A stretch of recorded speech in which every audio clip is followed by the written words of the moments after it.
On September 7, 1191, 12,000 Crusaders worn down by exhaustion, battered by constant fighting, blood-soaked and pushed to the very edge of physical collapse did the unthinkable. They turned as one body and, in barely 17 minutes, obliterated 30,000 of Saladin's finest warriors. What unfolded in those final moments at Arsif would permanently destroy the carefully cultivated myth of Saladin's invincibility. 700 Crusaders killed, 7,000 Muslim dead. A 10-to-1 kill ratio that openly defied every accepted principle of medieval warfare. The destiny of the Holy Land and perhaps the future of all Christendom hung on a single, perfectly timed cavalry charge. By the end of this narration, you will understand how Richard the Lionheart orchestrated the most devastating counterattack in the history of the Crusades, how Saladin's greatest advantage became his fatal flaw, and why those 17 minutes changed medieval warfare forever.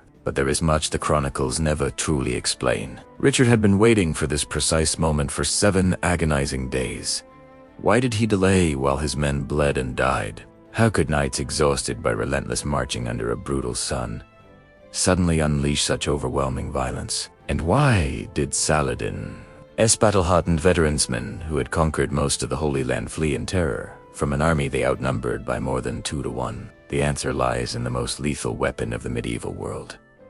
Not the lance, not the sword, but something far more powerful.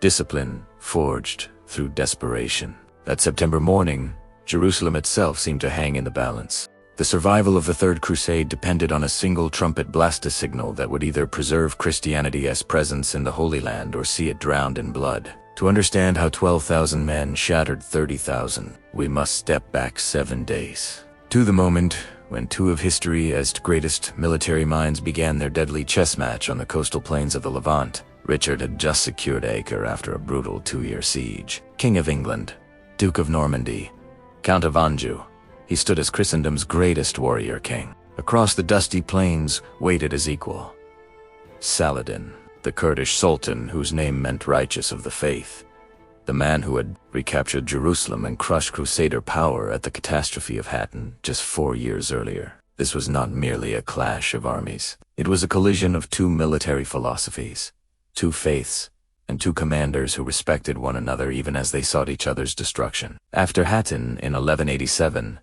where Saladin annihilated the Crusader hosts and captured the True Cross, the Muslim world believed the Frankish threat was finished. Jerusalem had fallen. The coastal cities surrendered one by one. Christianity's century-long foothold in the Holy Land seemed doomed. Then came the Third Crusade, and with it, Richard the Lionheart. At 33, the English king had already proven himself the finest military mind in Europe. Yet Saladin, at 53, commanded an empire stretching from Egypt to Syria and possessed decades of experience fighting Frankish knights.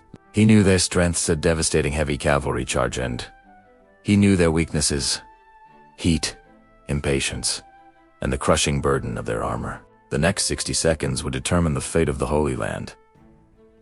After taking Acre, Richard faced a critical decision: march directly inland toward Jerusalem, or first secure the coast. He chose the conservative route south, along the Mediterranean to Jaffa, keeping his fleet close for supplies. It seemed safe, logical, even predictable. When Saladin's scouts reported Richard's choice, the Sultan smiled. The 80-mile coastal road from Acre to Jaffa passed through ideal ambush territory. Rolling hills to the east, the sea to the west. No room to maneuver, no easy escape. The Crusaders would be trapped in a narrow corridor of death. But what the chronicles rarely emphasize is that these 2 commanders were more than generals.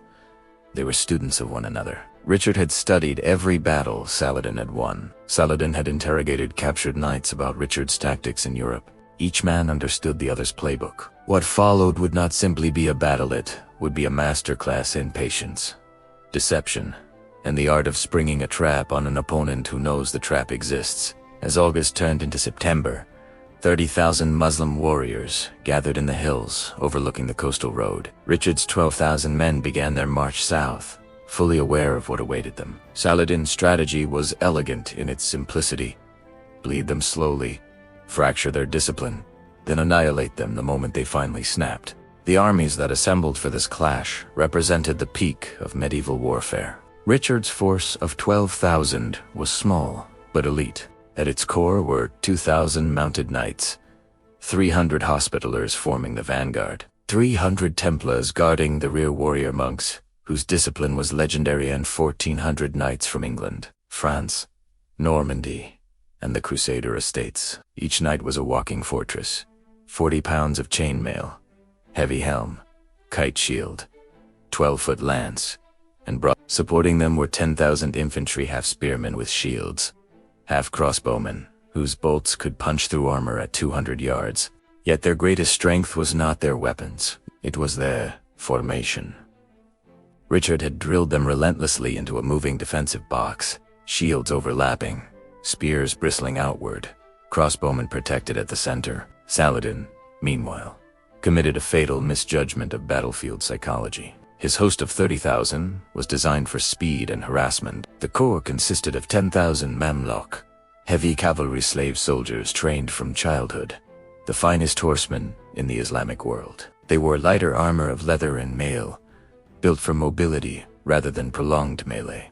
Their primary weapons were composite bows capable of loosing a dozen arrows a minute, curved sabers for close combat, and, most crucially, fresh horses, 3 or 4 per man. The remaining 20,000 were mixed forces: Bedouin, light cavalry, Turkish horse archers, Kurdish infantry, and Egyptian regulars. Saladin's true weapons, however, were psychological drums and cymbals to unnerve the enemy, dust clouds to obscure vision, and a constant rain of arrows meant to break resolve. The killing ground was prepared, though not as Saladin imagined. The coastal plain near Asef offered everything the Sultan desired. The ancient Roman road ran barely 2 miles from the sea, bordered by sand dunes and scrubland, ideal for ambush. To the east rose the wooded hills of Samaria, where Muslim cavalry could mass unseen. The Crusaders would have to march through a 10-mile gauntlet, with the sea blocking retreat on their right and Saladin's army pressing from their left. But hidden within the ranks was impatience that would change everything. September heat in the Levant meant temperatures soaring above 115 degrees Fahrenheit. Every Crusader carried at least 40 pounds of metal armor that turned into an oven beneath the desert sun. Water was rationed. Wells lay in hostile territory. Richard understood the mathematics of attrition. Each day of marching drained strength. Each hour under arrow fire tested discipline. Saladin wagered that the Crusaders would eventually break formation and charge their tormentors, at which point lighter Muslim cavalry would encircle and destroy them. It had worked at Hattin. It had worked against Frankish armies for decades.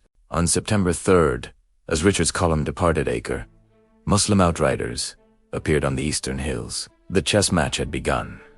Every piece stood in position. 2 brilliant commanders, each convinced he could predict the other's next move. What Richard did next defied every rule of medieval warfare. Instead of rushing to cover the 80 miles to Jaffa, he ordered a pace of just 10 miles per day. A 3-day march stretched into 8. It seemed madness, granting Saladin more time to gather forces, more opportunities to attack. The deadliest game of patience in history had begun. Arrows began to fall not in concentrated volleys, but in an endless, maddening drizzle. Horse archers swept in, loosed their shafts, and wheeled away before a crossbowman could respond. This was not meant to destroy, but to torment. Richard's response revealed his genius. The army moved in 3 columns, hospitallers in front, the royal standard with Richard at the center, Templars guarding the rear. Knights remained mounted boot, did not charge. They endured.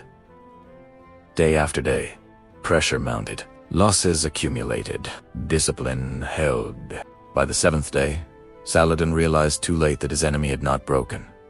He committed everything. And on September 7th, at Battle of Arsuf, patience became a weapon. What followed was not a battle, but a mathematical impossibility. 17 minutes of unleashed discipline shattered an empire's confidence. From first impact to total collapse, the Muslim host dissolved. 7,000 lay dead. Saladin's aura of invincibility was gone forever. History pivoted on a single trumpet blast. If Richard had charged too early, disaster awaited. If he had waited too long, annihilation followed.